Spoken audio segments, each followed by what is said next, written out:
अवामी तहफ़्फ़ुज़ और कानून के मौसम नफाज के सिलसिले में डिप्टी कमिश्नर हैदराबाद ज़ैनुल मेमन की हिदायत पर ज़िले भर में रात गए भरपूर कार्रवाई की गई।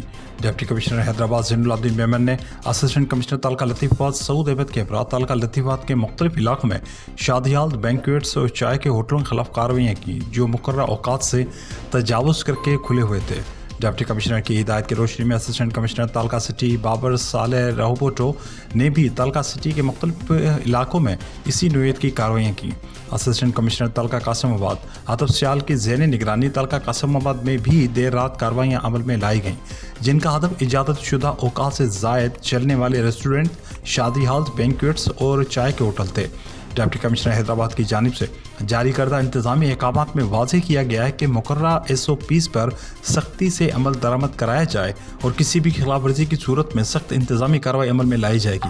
अहकामात के मुताबिक रात 12 बजे के बाद खुले हुए किसी भी किस्म की सरगर्मी के खिलाफ पूरी कार्रवाई की जाएगी और ये अमल रोज़ाना की बुनियाद पर जारी रहेगा। ये इकदाम ज़िले इंतज़ामिया के इस अज़म की अक्कासी करता है कि हैदराबाद में कानून की बालादस्ती को यकीनी बनाया जाए और शहरियों के तहफ़्फ़ुज़ के लिए बिला इम्तियाज़ इकदाम किए जाएँ।